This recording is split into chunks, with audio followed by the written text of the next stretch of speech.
कृष्ण की मृत्यु हुई एक आदमी के पैर में तीर मार देने से। कृष्ण सोए थे, वृक्ष के नीचे विश्राम कर रहे थे और एक शिकारी ने भूल से उनको तीर मार दिया। इस तरह मृत्यु हुई। बुद्ध की मृत्यु हुई विषाक्त भोजन से। एक आदमी ने भोजन खिलाया और भोजन विषाक्त था। महावीर की मृत्यु हुई पेचिश की बीमारी से। होनी ही चाहिए, ज्यादा उपवास जो करेगा उसका ये परिणाम होने वाला, पेट खराब होगा।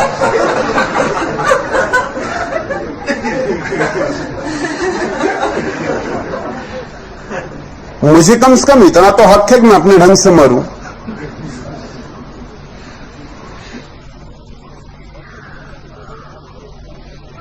और तुम पूछते हो कि ये सुरक्षा, अगर आप भगवान है, सुरक्षा की क्या जरूरत? तो रामचंद्र जी धनुष्वाण लिए चलते हैं।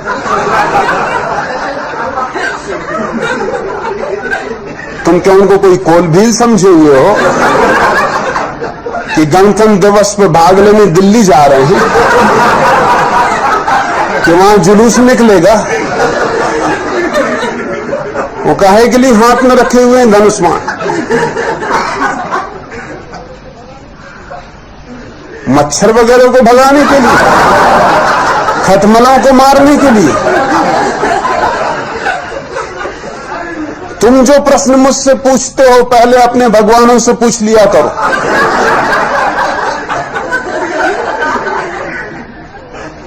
क्योंकि पहली तो बात यह कि हंसराज बिश्नोई, मैं तुम्हारा भगवान नहीं। मुझसे तुम्हारा क्या नाता है, क्या लेना देना? तुम अपने भगवानों से पूछो कि आप धनुष्मान लिए क्यों घूम रहे हैं? दिमाग खराब? और धनुष्मान साफ बता रहा है कि सुरक्षा का इंतजाम।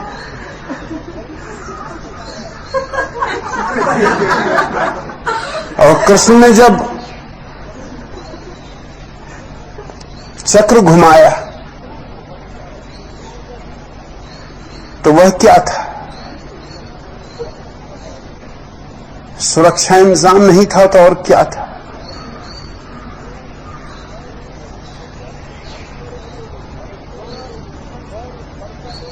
परशुराम जीवन भर फरसा लेकर काटते रहे लोगों को।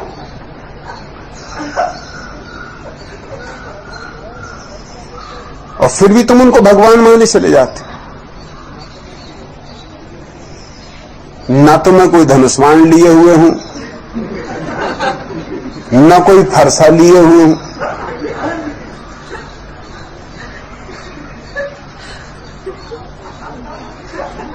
इसमें क्या अड़चन है कि यहां थोड़ा सुरक्षा का इंतजाम हो?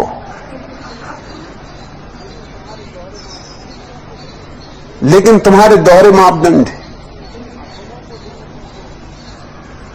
अपनों को जिनने तुमको सदियों से संस्कार दिए, तुम एक तरफ रखते हो, बचा लेते हो।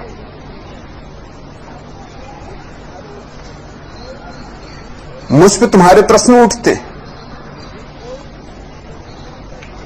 मुझे कोई अड़चन नहीं है सुरक्षा के इंतजाम से, क्योंकि मैं नहीं मानता कि कोई इस तरह का भगवान है जिस तरह तुम्हारी धारणा है। भगवत्ता है, भगवान कोई भी नहीं। भगवत्ता एक अनुभूति है। और ये मैं जानता हूं कि आत्मा नहीं मरती, मगर ये जो सुरक्षा के लिए आयोजन है, ये कोई आत्मा को बचाने के लिए आयोजन है भी नहीं। लेकिन शरीर तो मरता है। शरीर जन्मता है और शरीर मरता है। और कोई भी विचारशील व्यक्ति अपने शरीर का उतना उपयोग करना चाहेगा जितना कर सकता है।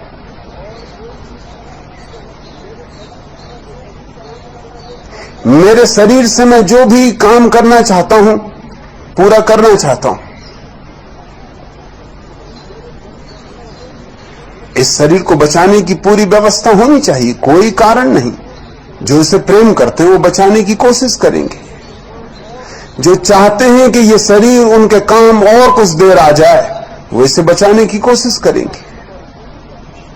मैं मूर्खतापूर्ण बातों में भरोसा नहीं करता। अब तुमने पूछा है कि आपने कहा कि आप भगवान हैं। भगवान का मेरा अर्थ समझने की कोशिश करो। भगवान से मेरा मतलब ये नहीं है कि मैंने ये दुनिया बनाई।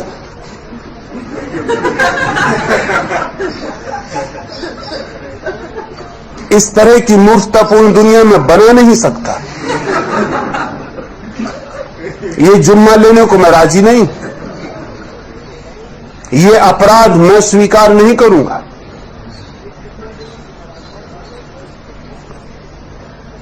और मजा ये है कि तुम मुझसे पूछते हो। तुमने कृष्ण से नहीं पूछा, राम से नहीं पूछा। ये राम ने दुनिया बनाई, सूरज को रोक सकते थे और इनकी औरत को रावण भगा ले गए।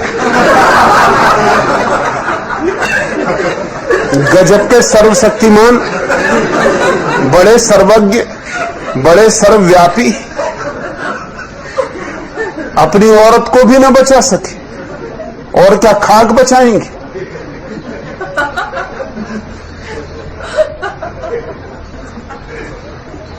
सर्वज्ञ हैं, सर्वशक्तिमान हैं, सर्वव्यापी हैं और सोने के मृग को खोजने चल पड़े। बुद्धू से बुद्धू आदमी को भी शक होता कि कहीं सोने का मृग होता है।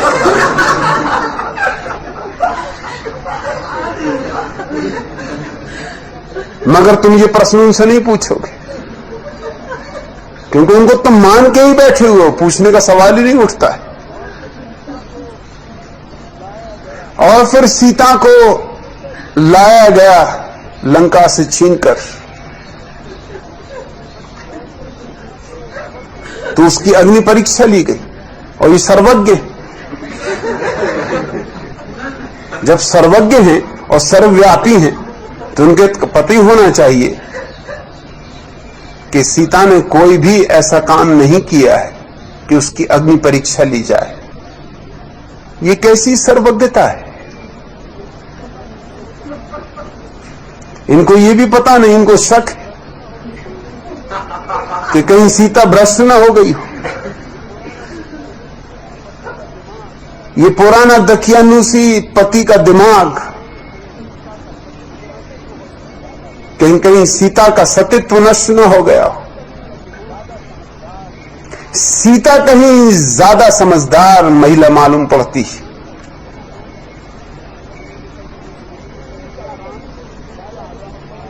उसने नहीं कहा राम से कि तुम भी आ जाओ, साथ ही साथ दोनों निकल जाएं आंख से, क्योंकि तुम भी इतनी देर अकेले रहे और कोई अच्छे संग साथ में रहे भी नहीं। अंदर बंदर न मालूम कहां कहां के रीछ भालू, पता नहीं क्या करते रहे, क्या हुआ क्या नहीं हुआ। और जब विवाह हुआ था तो साथ साथ गांठ बांध के चले थे, चलो इसमें भी गांठ बांध के गुजर जाएं।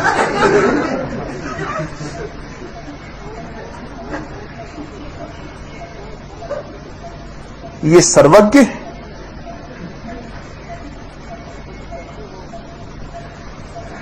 और तुम कहते हो कि सुरक्षा की कोई जरूरत नहीं। और कृष्ण पूरी गीता में क्या समझा रहे हैं अर्जुन को कि लड़। अर्जुन कहीं ज्यादा ज्ञानी मालूम होता तुम्हारे हिसाब से, क्योंकि वो ये कह रहा है कि क्या सार है मारने मारने में। आत्मा तो अमर ही है, अब नाहक इनके शरीरों को क्या मारना। मैं चला जंगल, मैं तो ध्यान करूंगा, समाधि साधूंगा, इसमें कुछ सार नहीं। और कृष्ण की पूरी गीता इसी बात का आयोजन है कि तू लड़, उठा गांडीव। कृष्ण को पता नहीं है कि आत्मा अमर है। कहते तो वो यही है कि न हन्यते हन्य माने शरीर है। शरीर मरता है, आत्मा नहीं मरती। मगर उससे उन्होंने मतलब क्या निकाला है? उससे मतलब उन्होंने बहुत चालबाजी का निकाला है। चालबाजी का मतलब यह निकाला है कि मार, बेफिक्री से मार इनके शरीरों, क्योंकि आत्मा तो मरती ही नहीं, इसलिए कोई हानि होनी नहीं है, हिंसा कुछ होनी नहीं। कृष्ण ने जितनी हिंसा का प्रतिपादन किया दुनिया में किसी ने भी नहीं किया। Adolf Hitler, Genghis Khan, Timur Lang, Nadir Shah सब फीके पड़ जाते, क्योंकि भला इन्होंने हिंसा की हो, लेकिन हिंसा का समर्थन इनके भीतर नहीं। जानते तो ये है कि ये गलत कर रहे हैं। कृष्ण ने हिंसा करवाई और उसको एक दार्शनिक पूरा का पूरा आडंबर दिया। समझाया अर्जुन को यह कि मार बेफिक्री से, क्योंकि आत्मा मरती ही नहीं, मारने में हर्ज क्या है? ये तो मिट्टी के घड़े हैं, फोड़ दे, आत्मा दूसरे घरों में प्रवेश कर जाएगी।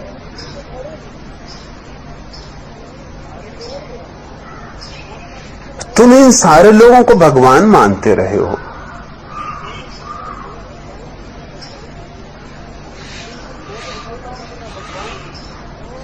और मैं जब कहता हूं कि मैं भगवान हूं तो तुम्हें अड़चन खड़ी होती, और मेरे अर्थ को तुम सुनना भी नहीं चाहते, समझना भी नहीं चाहते। जब मैं कहता हूं मैं भगवान हूं तो मैं ये कह रहा हूं कि तुम भी भगवान हो। भगवत्ता हमारा स्वभाव है। ये और बात है कि कोई पहचान ले या ना पहचान। जो पहचान ले वह भगवान, जो न पहचाने वो भी भगवान है, लेकिन उसे पता नहीं होगा। कोई सोया है, कोई जागा है, मगर सोने और जागने वाले के भीतर एक ही चेतना का वास है। तो जब मैं कहता हूं मैं भगवान हूं तो मैं ये नहीं कह रहा हूं मैंने दुनिया बनाई। मैं ये भी नहीं कह रहा हूं जैसा कृष्ण कहते हैं कि जब जब धर्म की हानि होगी तब तब मैं आऊंगा और रक्षा करूंगा।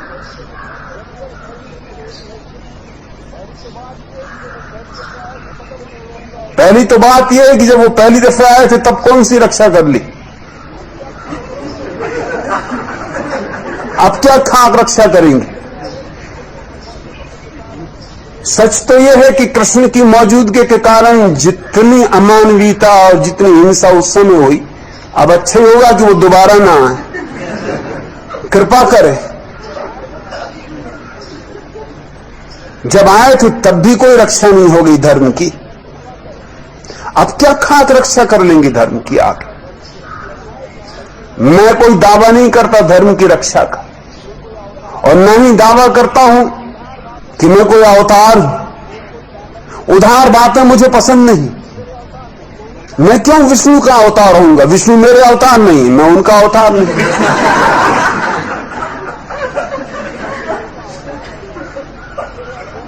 मैं किसी का अवतार नहीं हूं, मैं किसी की रक्षा के लिए आया नहीं हूं। मुझे किसी धर्म की रक्षा नहीं करनी है, मुझे तुम्हें किसी पाप से नहीं बचाना है। मैं आनंदित हूं, मैंने अपने को जाना, मैं आनंदित हूं, और मेरे आनंद का यह हिस्सा है कि तुम्हें भी मैं अपने आनंद से परिचित करा दूं। फिर तुम्हारी मौज है, तुम स्वीकार करो न करो, वह तुम्हारी मालकियत है। और तुम कहते हो कि आपको पूजा की आकांक्षा है। अगर मुझे पूजा की आकांक्षा हो तो तुम सोचते हो मुझे कोई अड़चन है? रोज पूजा करवा सकता हूं, रोज फूल चढ़वा सकता हूं, रोज आरती उतरवा सकता हूं, इसमें अड़चन क्या है? पत्थरों की आरती उतर रही है तो जिंदा आदमी में क्या अड़चन है आरती उतरवाने की?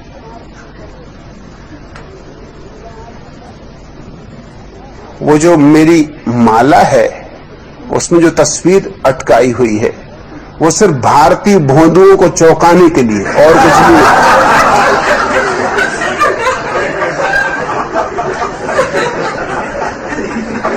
एक मजाक है और कुछ भी नहीं। लेकिन मजाक को समझने के लिए भी थोड़ी बुद्धि चाहिए।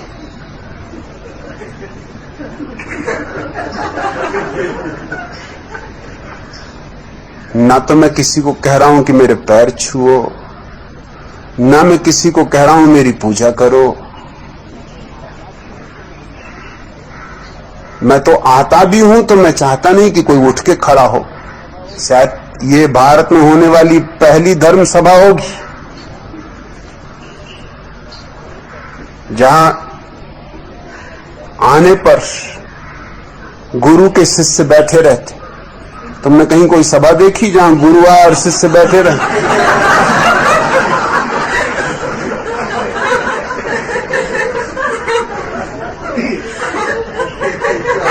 ये शायद पहली सभा होगी भारत के पूरे इतिहास में जहां गुरु हाथ जोड़ के तुम्हें नमस्कार करता है।